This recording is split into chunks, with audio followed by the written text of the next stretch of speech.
J'ai toujours aimé le camping. Il y a quelque chose dans le fait de se déconnecter du chaos de la vie, de se perdre dans la nature et d'apprécier le silence. Je pars généralement avec des amis, mais cette fois-ci, j'ai décidé d'y aller en solo.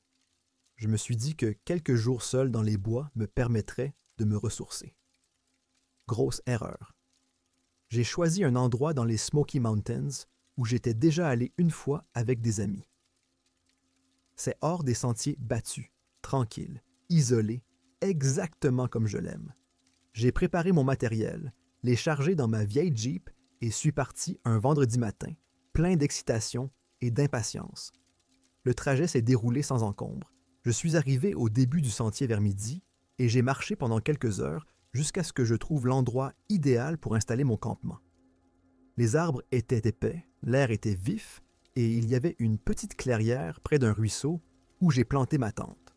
C'était pittoresque, comme dans un magazine de camping. J'ai passé l'après-midi à ramasser du bois, à installer mon matériel et à profiter de la paix et de la tranquillité.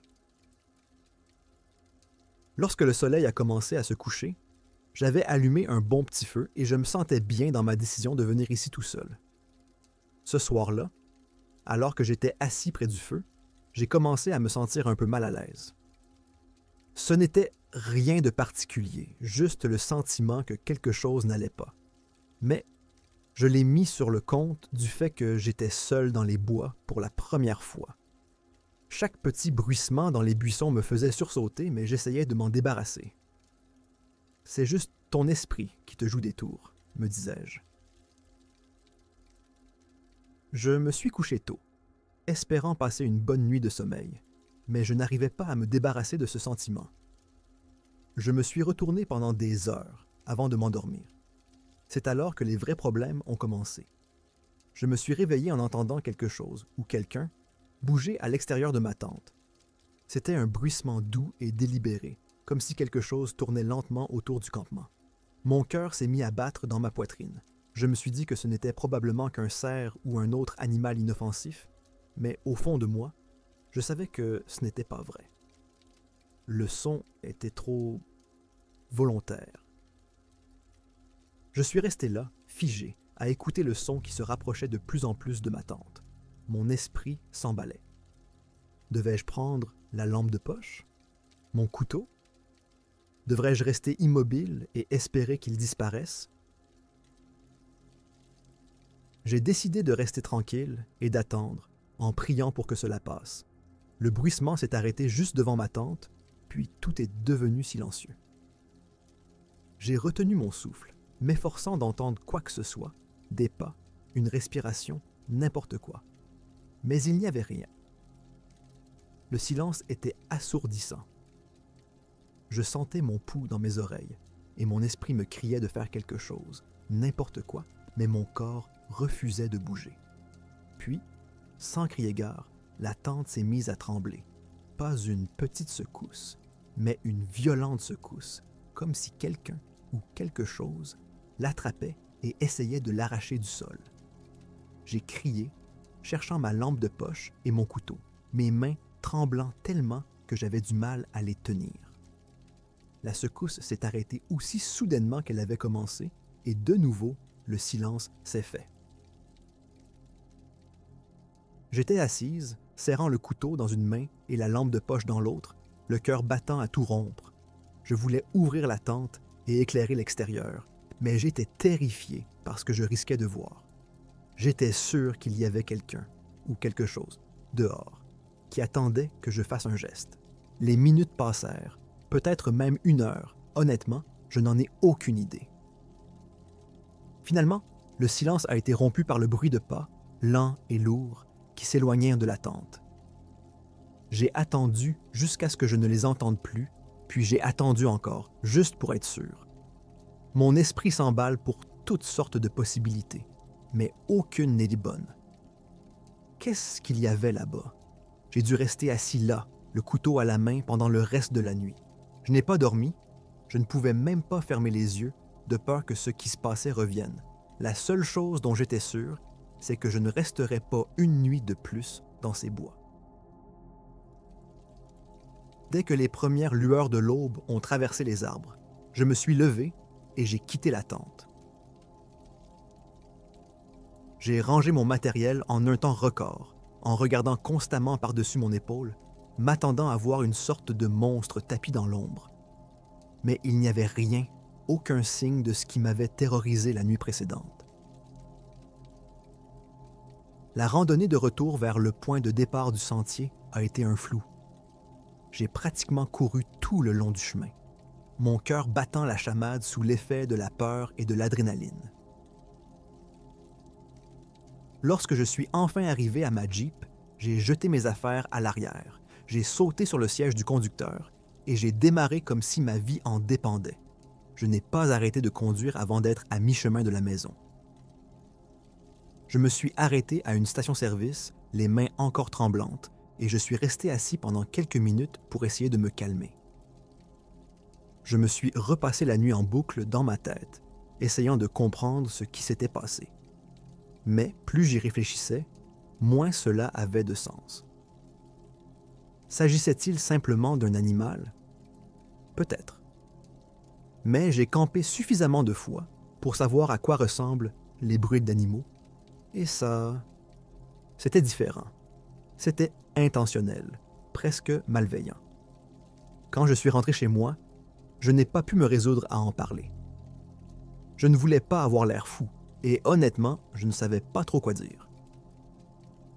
Et je suis allé camper et quelque chose a secoué ma tente. Cela semblait ridicule, même pour moi. Mais la peur que j'ai ressentie cette nuit-là était bien réelle, et c'est quelque chose dont je ne peux pas me débarrasser. Je n'ai pas fait de camping depuis, et je ne sais pas quand, ou si j'y retournerai. Quoi qu'il y ait eu là-bas, c'était suffisant pour m'effrayer. Et ce n'est pas quelque chose que je prends à la légère. Je ne sais toujours pas ce que c'était, et peut-être que je ne le saurai jamais. Mais une chose est sûre, je ne retournerai plus jamais dans ces bois. Voilà, c'est mon histoire. Je ne sais pas si elle est paranormale, psychologique ou tout simplement bizarre, mais elle est arrivée. Prenez-la pour ce qu'elle vaut, et si vous envisagez d'aller camper seul, réfléchissez-y à 2 fois. Parfois, la paix et la tranquillité ne valent pas ce qui peut se cacher dans l'obscurité.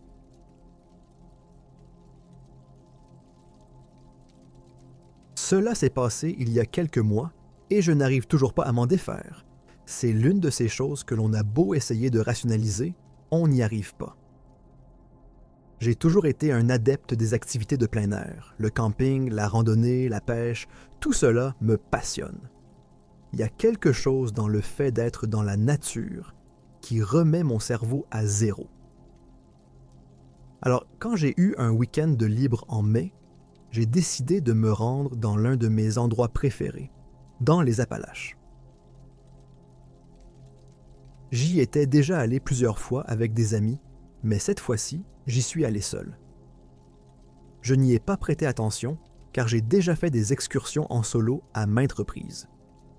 De plus, comme c'était la basse saison, je me suis dit que j'aurais l'endroit pour moi toute seule. Le trajet était magnifique, des routes d'en haut de montagnes sinueuses, des arbres qui commençaient à fleurir, cette odeur de terre fraîche dans l'air. Je suis arrivé au début du sentier vers midi, j'ai mis mon sac à dos et j'ai commencé à marcher jusqu'à l'endroit que j'avais en tête. C'était un peu long, environ 8 km, mais le résultat en valait la peine. Une petite clairière près d'un ruisseau, entourée d'une forêt dense, c'était comme une carte postale. J'ai monté le camp, allumé un feu et passé l'après-midi à pêcher et à profiter de la solitude. Lorsque le soleil a commencé à se coucher, je me sentais plutôt satisfait. Il n'y a rien de tel que de regarder le soleil se coucher derrière les arbres, plongeant tout dans cette lumière chaude et dorée. J'ai fait cuire le poisson que j'avais attrapé, j'ai mangé près du feu, puis j'ai décidé de m'arrêter pour la nuit. C'est alors que les choses ont commencé à devenir bizarres. J'étais sur le point de me glisser dans ma tente quand j'ai entendu quelque chose. Ce n'était pas fort, mais c'était distinct, un bruissement venant des bois derrière mon campement. J'ai passé suffisamment de temps dans les bois pour savoir que les animaux font du bruit et qu'il n'y a généralement pas lieu de s'inquiéter. Mais là, c'était différent. Le bruissement n'était pas aléatoire. Il était délibéré, comme si quelque chose ou quelqu'un se déplaçait dans les broussailles avec un but précis. Je restais là, à écouter, essayant de déterminer d'où cela venait. On aurait dit qu'il se rapprochait. J'ai d'abord pensé qu'il s'agissait peut-être d'un autre randonneur, mais cela n'avait pas de sens. Cet endroit était assez isolé et je n'avais vu personne de toute la journée. J'ai ensuite pensé à un ours, ce qui m'a immédiatement retourné l'estomac. Mais les ours ne sont généralement pas aussi silencieux, surtout lorsqu'ils se déplacent dans un sous-bois dense. J'ai pris ma lampe de poche et l'ai braquée dans la direction du bruit. Le faisceau a traversé l'obscurité, éclairant les arbres, mais je n'ai rien vu. Le bruissement s'est arrêté et, pendant un moment, tout était resté silencieux. Je gardais la lumière braquée sur l'endroit d'où je pensais que le bruit venait, mon cœur battant la chamade dans ma poitrine. Puis alors que j'étais sur le point de mettre cela sur le compte de mon imagination, je l'ai vu. Au début, je n'arrivais pas à comprendre ce que je voyais. Ce n'était qu'une forme, au ras du sol, à moitié cachée derrière des buissons. Mais en gardant la lumière allumée, la forme a commencé à bouger, s'élevant lentement jusqu'à ce qu'elle soit debout. C'est alors que j'ai réalisé qu'il ne s'agissait pas d'un animal. C'était une personne. Ou du moins, ça y ressemblait. Mais quelque chose n'allait pas. Il était grand, trop grand, et ses membres étaient longs et fins, presque squelettiques. Sa peau était pâle, presque translucide, et il ne semblait pas porter de vêtements. Mais le pire, c'était son visage, ou plutôt son absence de visage. Il n'y avait que de la peau lisse et sans traits à la place du visage, comme si quelqu'un avait pris une personne et effacé tout ce qui faisait d'elle un être humain. Je me suis figé, mon esprit ayant du mal à assimiler ce que je voyais. Ce n'était pas réel, ce n'était pas possible.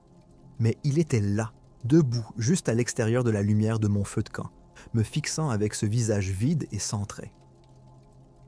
Je voulais bouger, courir, mais mes jambes ne voulaient pas coopérer. Je suis resté là, paralysé par la peur. Puis, aussi soudainement qu'il était apparu, il a commencé à se diriger vers moi. Des pas lents et délibérés, comme s'il avait tout son temps. C'est à ce moment-là que l'adrénaline est montée en flèche. J'ai laissé tomber la lampe de poche et je me suis précipité vers ma tente, en essayant d'attraper le couteau que j'avais dans mon sac. Je savais que c'était un geste stupide. Qu'est-ce qu'un couteau allait faire contre cette chose? Mais c'était tout ce que j'avais. Le temps que je me retourne, la créature avait disparu. Je tournais en rond, couteau en main, essayant de la repérer, mais elle avait juste disparu. Le seul bruit était ma respiration lourde et le crépitement du feu. J'attendis, chaque muscle de mon corps tendu, m'attendant à ce qu'elle surgisse des ténèbres à tout moment. Mais rien ne se produisit. Les minutes passèrent, puis 1 heure. Je n'osais pas bouger. Je restais dos à la tente, les yeux rivés sur la ligne des arbres, le couteau serré dans une poigne de mort. Le feu a fini par s'éteindre et l'air froid de la nuit a commencé à pénétrer.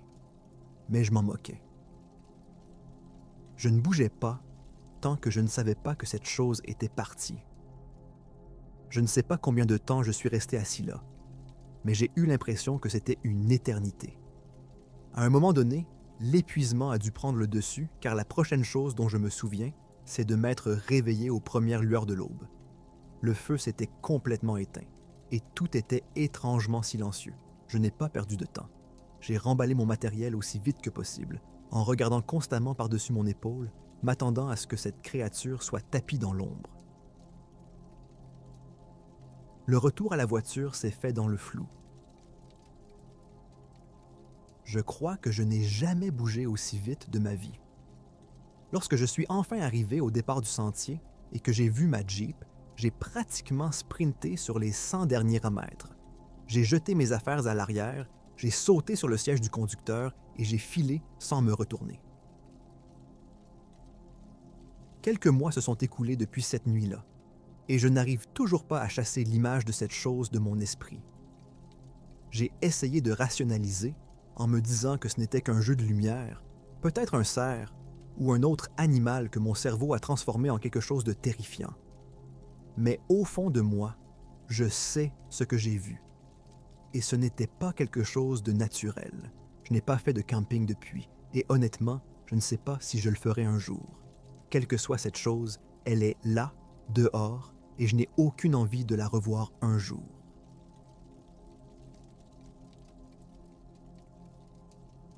Avec quelques amis, nous avons donc décidé de partir en week-end en randonnée dans le nord-ouest du Pacifique. Nous sommes tous des amateurs d'activités de plein air, et nous avions planifié ce voyage depuis des mois. Nous étions 5. Moi, Sam, Jenna, Chris et Alyssa. Nous sommes un groupe très uni et nous avons déjà fait des randonnées de ce type, mais celle-ci devait être spéciale. Nous avons choisi un sentier connu pour être hors des sentiers battus, avec certaines des vues les plus époustouflantes que vous puissiez imaginer. C'est le genre d'endroit sur lequel on ne tombe pas par hasard. Il faut le chercher. Nous sommes partis tôt un samedi matin, enthousiastes à l'idée de l'aventure qui nous attendait. Le temps était parfait. Ciel dégagé, brise fraîche, tout y était. Le sentier était difficile, mais nous étions préparés. Nous avions tout le matériel nécessaire et des provisions en abondance. Le plan consistait à faire une randonnée d'une dizaine de kilomètres, à camper pour la nuit et à repartir le lendemain.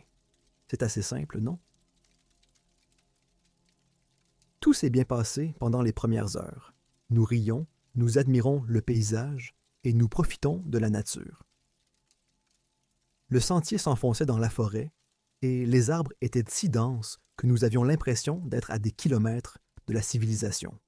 C'était exactement ce que nous recherchions, une véritable évasion. Mais vers le milieu de l'après-midi, les choses ont commencé à devenir bizarres. Nous faisions une pause près d'un petit ruisseau, remplissant nos bouteilles d'eau et grignotant un mélange de fruits et légumes, lorsque Jenna nous a fait remarquer quelque chose d'étrange. De l'autre côté du ruisseau, de l'autre côté de la clairière, il y avait cette silhouette. Au début, nous avons pensé qu'il s'agissait d'un autre randonneur, peut-être quelqu'un qui avait trouvé le même sentier que nous. Mais plus nous l'observions, plus nous nous rendions compte que quelque chose n'allait pas. La silhouette était parfaitement immobile, presque trop immobile. Elle était grande, dépassant largement le mètre 90, avec des membres longs et trapus.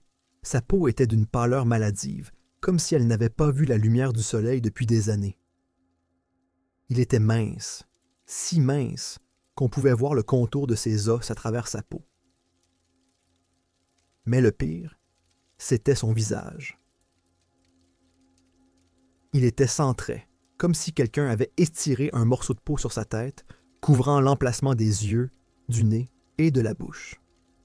Aucun d'entre nous n'a dit quoi que ce soit au début. Nous nous sommes contentés de regarder fixement en essayant de comprendre ce que nous voyons. Sam a été le premier à parler, en chuchotant « Qu'est-ce que c'est que ça ?» Nous avons tous secoué la tête, trop effrayés pour répondre. La silhouette n'a pas bougé, n'a pas fait de bruit. Elle restait là, comme si elle nous observait, même si elle n'avait pas d'yeux.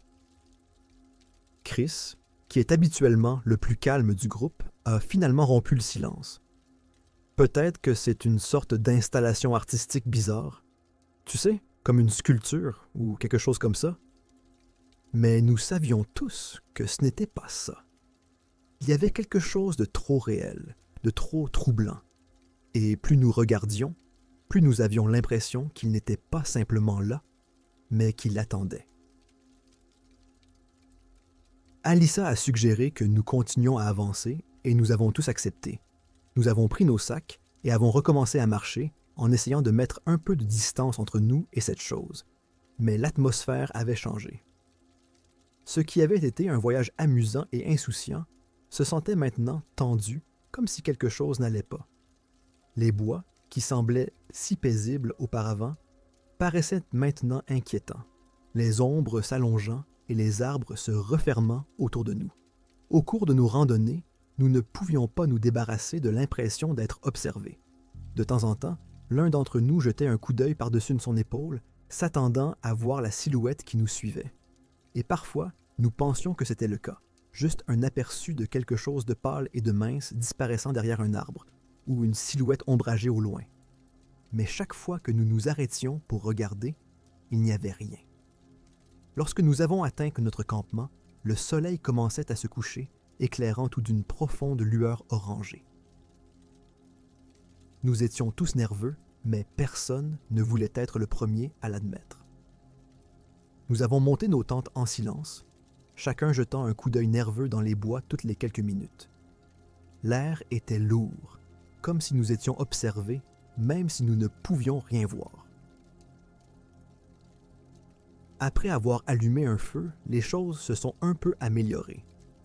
La lumière et la chaleur nous ont réconfortés et nous avons commencé à nous détendre un peu, nous persuadant que nous étions simplement paranoïaques. Nous avons dîné, échangé quelques histoires et essayé de profiter du reste de la soirée. Mais alors que nous commencions à nous installer pour la nuit, nous l'avons entendu. Un bruit bas et guttural, comme un grognement venant des arbres. Nous nous sommes tous figés, les yeux rivés sur l'obscurité au-delà de la lumière du feu.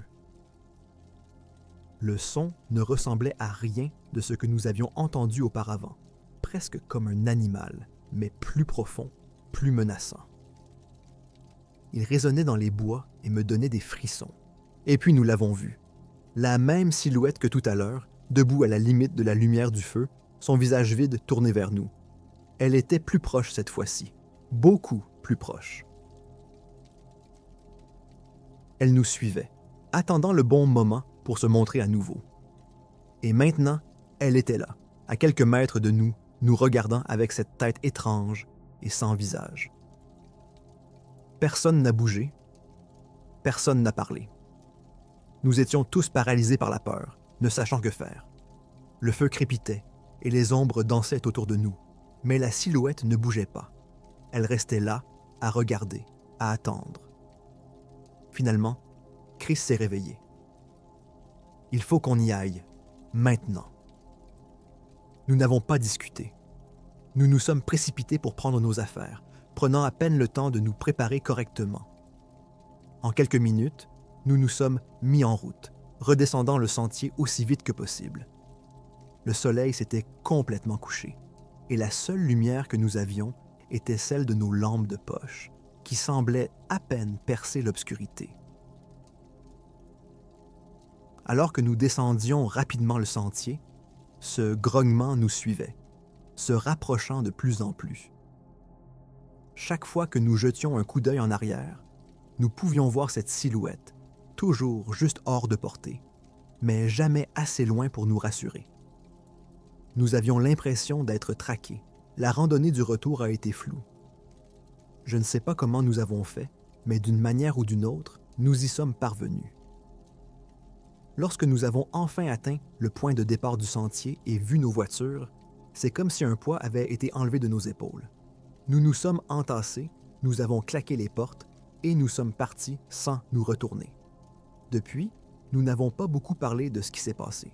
C'est comme si nous essayions tous de faire comme si rien ne s'était passé, comme si ce n'était qu'un cauchemar ou une sorte d'hallucination commune.